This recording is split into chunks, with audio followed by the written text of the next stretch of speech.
Hello, hi, it's Keith back again with another video from the channel Attack from Down Under.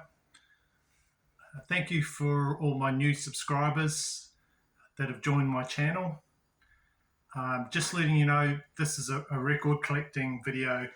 The next one I will do will be a heavy metal update. I alternate between just general record collecting and heavy metal videos. So the next one will be a heavy metal one, if that's what you're mostly into. Today's video is a video, I'd probably, if I could, title it Really Interesting Shit I Got from Gary. But it's probably not really a good title. So today's video, I'll firstly be talking about Jimi Hendrix, and then I'll talk about one of the guys that I've bought a lot of records off that I just mentioned, whose name is Gary. Then right at the end, if you stay with me through the whole video, I'll talk about really rare live bootleg that I've got of Led Zeppelin. So some of these records I'll just skim over because I want to keep this video relatively short. Others I'll talk a bit about. So the first part of the video, I'll talk about Jimi Hendrix, one of the most influential musicians ever.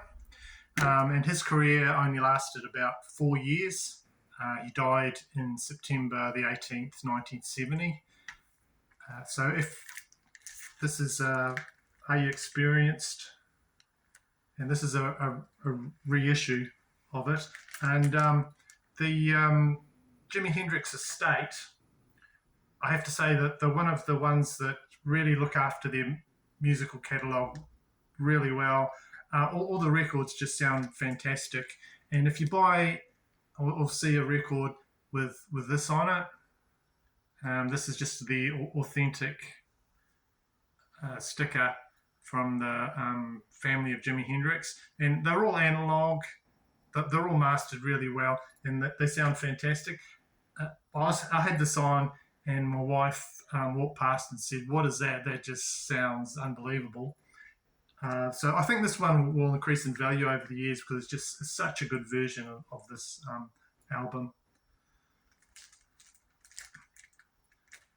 So another one that you might have come on notice, this is another family release, and it says, this is Jimi Hendrix, Valley of Neptune, and this little sticker here is a bit hard to read. It says, originally electrified and brand new, completely unreleased studio album.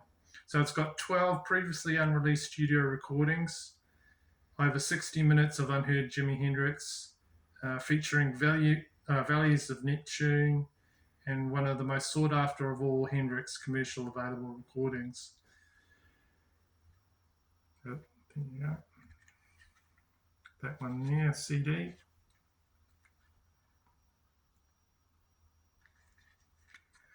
So this was released after his death in 2010. It was recorded mostly in 1969, and on this, some of the tracks he was experimenting with songs for an unfinished fourth album they never really got to do. And this is actually better than a lot of the compilations released after his death. So if you're looking for, if you think you've heard everything from Jimi Hendrix, really give this a good try. And you can get it on vinyl as well. I'd like to get this on vinyl because it's just got so many good songs on it. Even a version of Sunshine of Your Love, Red House, and a lot of tracks you haven't heard before. So that one I recommend. And this one actually came out for a record store day. It's still got the same sort of label, and this is mastered really well as well. So if you see that label, just buy it. If you're a Jimi Hendrix fan, just buy it. And this is Jimi Hendrix live in Paris in 1967. This is a live recording from the Olympia Theatre in Paris, and this was recorded for the French national radio. He's in really top form. Him and the whole band is Jimi Hendrix Experience band is. Start with Stone Free, and then this followed by a really good version of Hey Joe and Fire and The Wind Cries Mary. And right at the end, they close the show with Wild Thing. And I'll just show you the vinyl for that. So it comes on a brightly coloured.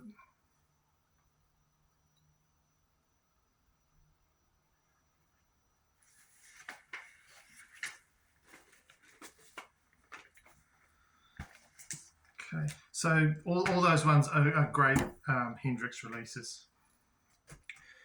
A lot of the records that I've bought from one local seller. His name's Gary. He won't. I don't think he'll mind me mentioning his name because he probably doesn't even watch YouTube videos. So I picked up a few records from people in the local area, and I was disappointed in what I got. So I didn't really. I saw he put up lots of records. He typically puts up about as many as 80 to 100 records sometimes. And I looked at them and thought, well, because I'd be burnt a few times from buying from local guys, so I decided I wasn't going to buy from. But then he had too many good stuff coming up, and his feedback was really good, so I decided to jump in and buy a few things from him. And I haven't regretted it since. I've bought probably 20 to 30 records off him, and everything is just in perfect condition.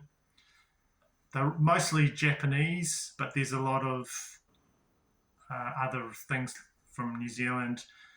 And I got to know him a bit after coming around to his house. Really nice guy, and talking to him a little bit. And then he'd text me about different things, about what he was listening to, and I'd text him just to thank him for something I picked up.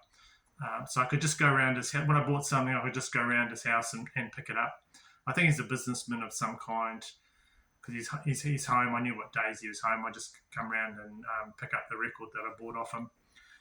Just everything is in perfect condition. Just like it's just been sealed from way back in the day. And eventually I got out of him that he'd bought a few record shops when they were going out of vinyl, and he just bought all their stock and just kept it. I don't know the full story about that, but that's what he told me. And a lot of the stuff was Japanese record shops as well. So I'll just show you. This is basically the interesting, the crazy stuff I've got off Gary. So the first one I want to show you is this Maximilian record. So a lot of the stuff was Led Zeppelin bootlegs and things like that, and they went for a crazy price. But I just spot something that looked interesting, and I just pick it up while everyone else was on a bidding war for the popular stuff. So this is one I got. This is just crazy stuff. This came out in September 1969. Whoops, something fell out there. Just look at those gatefold. So he's being crucifixed up there on a sort of flower crucifix.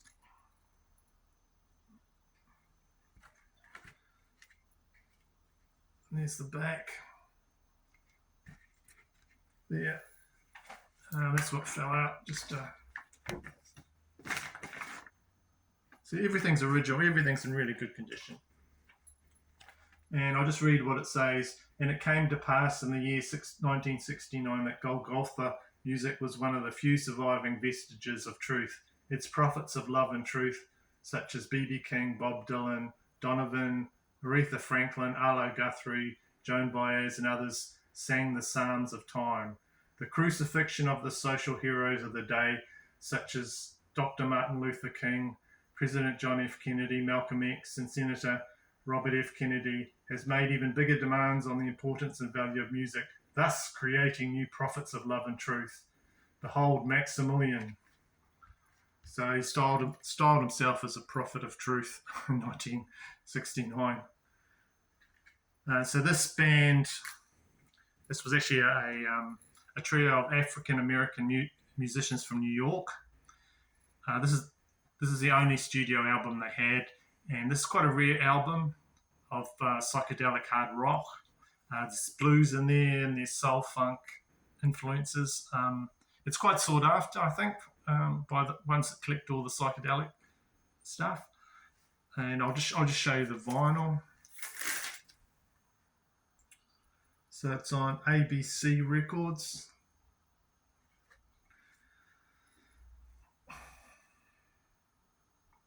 And just like everything I bought off Gary, it's just in mint condition.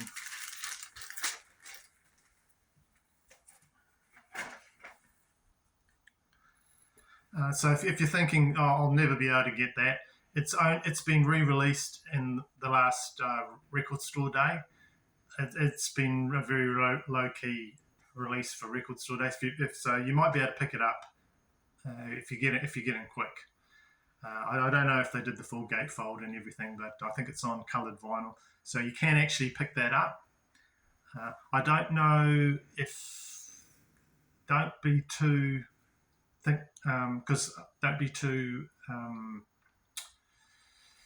don't think too much of it, because it's pretty good hard heavy rock, and I do like it, but the production is a bit lacking, and the singing, he sort of overemphasizes the end of his sentences, so it does sound a bit jarring at first, but it's an interesting record, and it's about the sort of themes that they're going through all the time, just dropping your 9 to 5 job and just dropping out and joining in what's happening at the times, and obviously the political things that's on the back of the record.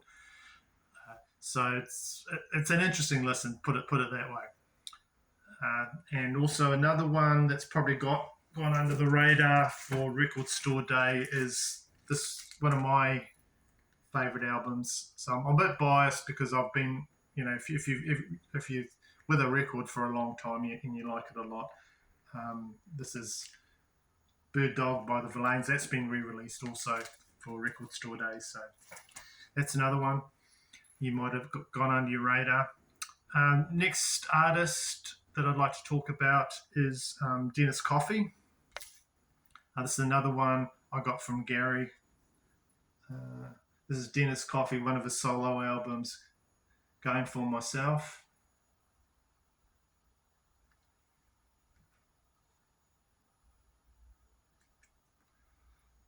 He's just a great guitarist. He's a veteran studio musician, and he's on many soul funk and R&B recordings, and he's a member of the Motown Funk Brothers that were just on many albums. You probably know him without him. You probably heard some of his guitar playing without knowing it was him. He's in the Funk Brothers studio band. He started playing guitar when he was 13, and at 15 he played on his first recording session. So look at him there, and he's got his guitar case out, pink, matching his shirt. So mostly guitar instrumental, but just brilliant and funky type stuff. This is his third studio album, and if you get any of his earlier studio albums, there's one called Here and Things that came out in 1969. That is really good too. You can stream some of his music. He does a version on Spotify of the Enter the Dragon from the movie Enter the Dragon.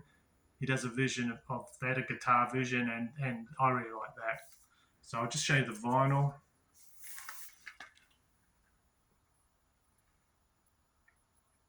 Yeah, A&M. This sounds really good. And I think the single from this was Taurus, and that instrumental actually did pretty well. So like I was saying, you might have heard him but not known who it was. He was actually did lead guitar on Rodriguez's first album, Cold Fact. So he was on this. A lot of the guitar was him on this as well. Right. So I'll just quickly go through a lot of the other albums that I've got from Gary. This Beatles compilation. This is a Japanese one, and I'll show you the vinyl for that. So I really like Day in the Life, so I play that quite a bit, and that side more than anything.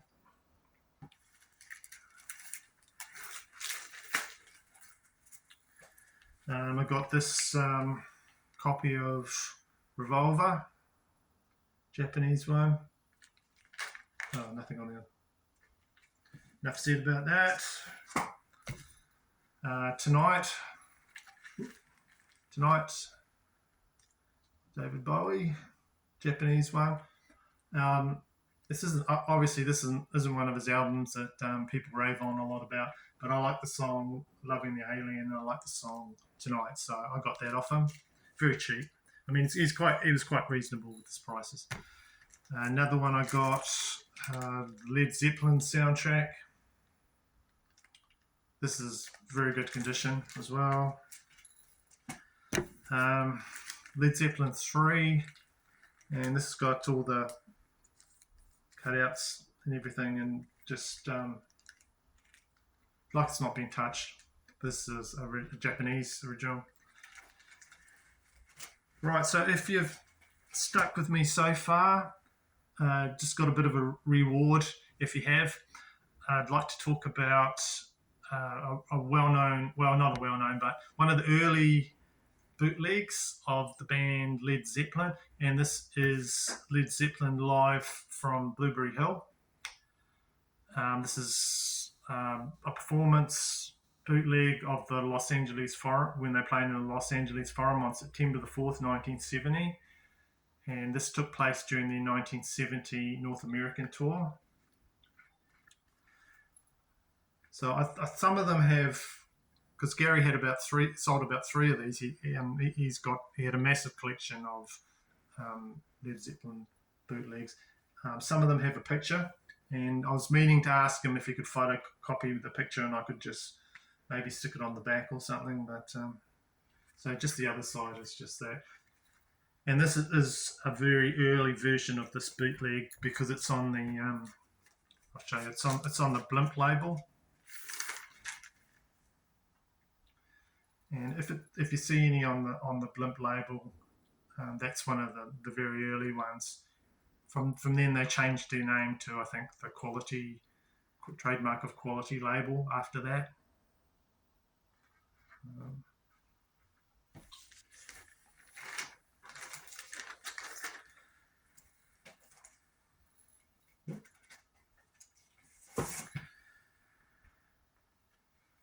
So this gets its name from Zeppelin's performance. They do a version of Fats Domino's Blueberry Hill as a final encore. So that's why it's called Led Zeppelin Live on Blueberry Hill. And it also features quite rare performances of Out on the Tiles from their third album. And it's got Bron Year R, which wouldn't be released officially until about 5 years later on their Physical Graffiti album. Okay. So just to end off, I'll just show you a couple of the last things that I've got off him. This is Saxophone Colossus jazz album, Sonny Rollins, and this is on the Prestige label. That's the back of it, you can see that. And one of my favourite heavy metal albums, Eternal Devastation by the thrash band Destruction. So that's the end of my video. Hope to catch you back for the next one. Thank you for subscribing and commenting on my and liking on my videos. And I'll see you in the next one.